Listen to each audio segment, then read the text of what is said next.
We are back 3-1 in favor of Ottawa 67s. And we're going to talk about this in a minute, Jake, but 3-1, they seem to be having a hard time against Ottawa, which like they did before. We always talk about the shots on goal and how the Sting seem to be low with that, but they were having quality shots with their wins. And now it's the other way around where we've got 11 shots on goal. They got 7, but they're winning 3-1. Well, here's the thing. 2 of the goals were 2-on-1, so we're leaving Koya a little bit out to dry, I think. You just kind of hold them out. And then on Ottawa's third goal, I think it was Hatcher that was at the blue line. He kind of twisted up, and then he fell. Turns into a breakaway, and the outcome's that. At first the Sting weren't playing up to Ottawa's capabilities. I don't think they weren't staying with them. Yep. And then all of a sudden, kind of midway through when they got the power play opportunity, they started to pick it up. So I think bigger things will happen here as long as we can figure out what Ottawa's doing. But that Ottawa team's good. I mean, they've only lost 6 games all year. You got a good club there. Well, they were, as I said before we went live, they are a well-oiled machine, I guess you could say out there. I mean, you look at that first goal; it was just smooth passing, and I think I will say that their passing is a big part of their strength out there. They're knowing where everybody is out there, and they're just there and ready.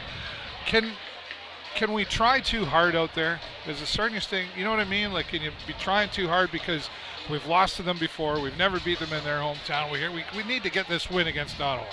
Yeah, no, definitely. I mean, as much as you say, can you try too hard, that's called compete. And that's called what? Compete. Yes, right.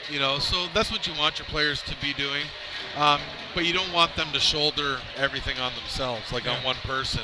And I think they're trying to make that extra pass, not in a bad way, but try to make the extra pass. That goalie's very mobile, so he goes post to post very well.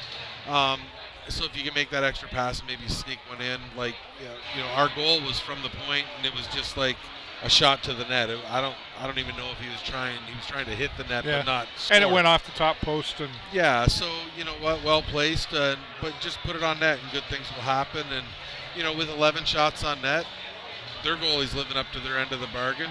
We've had, like I said, two 2-on-1 goals, and then a breakaway pretty much allowed against us. So,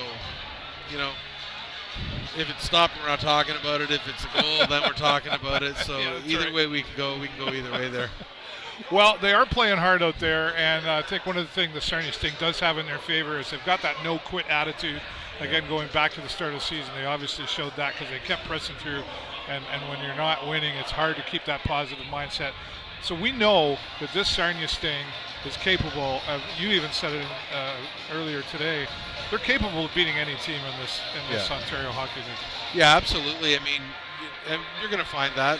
Coaches are going to redirect them when they go inside, maybe switch up a couple of their lineups real quick. And, from what I'm seeing, Ottawa's standing them up at the blue line. So I noticed near the end of the period there, what they did was they were able to hit them with speed. And so as they're standing up at the blue line, they were kind of going past them, you chip and pass them and then go in. It gave them a few more opportunities, which gave them some successes and some chances, and chances lead to goals and so on and so forth. Yeah. Well, I think you also mentioned this too. I think if the Sting just keep playing their game and just maybe push a little harder, they're really fast out there too. I think we saw Jacob Perreault came down the side of the boards. They're just at the end of that, and he just went by everybody and got around and he tried to be a little sneaky about it. It didn't quite work out, but we are a fast-moving team. Yeah, that's the opportunities that they need to take advantage with their speed going forth. If Ottawa's going to try to hold them up at the blue line, once you break that wall through, but you need someone else going with you because, again, only one guy's going to come, and it won't work that well. You need that second guy, and it should create way more opportunities for them. Yeah, well, as our friend Danny Cacciamilli, who sometimes joins us here, he would say there's no one person on the team that's going to do it. However, those fast guys and those a little higher level skilled guys on the team are there, and you got to be there with them, and you got to be ready to catch up and stay with them. be there where you're supposed to be. And it's kind of I guess you got to find that balance between the speed and knowing your teammates as well. Well, it's a team sport. So yeah, I right. mean, yeah. At the end of the day, you got to count on your team to do one thing or another. So, like I said, I'm sure the coaching staff's going to reel them in a little bit and just fix a couple of their mistakes and errors. But it's not like they're getting blown out. They're only 4 shots behind. No, that's right. Or 4 shots ahead. With that being said, they had 2 power plays opportunities, so that would make up for. So it's a pretty even game as far as shots on nets go. You just got to maybe take advantage of. We have seen the Sarnia Sting come back and win from way worse than what we're seeing here right now. So that's the positive in there as well. And we talk about face-off for mental health here today with the Sarnia Sting. And St. Clair Child and Youth Services is here in the House of the Sting supporting mental health.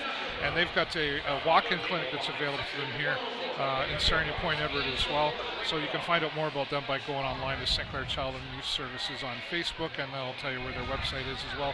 And we see lots of some younger hockey players that were out on the ice earlier wearing the face-off for mental health some of those jerseys, they look good. They do look slick out there. It's important to give her support for that.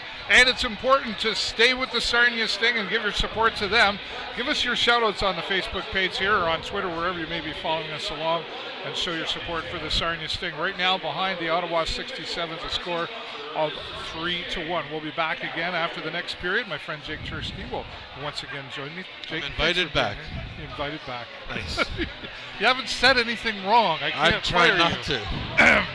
Anyway, for the show live on location, I'm David Burrows, my good friend Jake Cherski. We'll talk to you soon.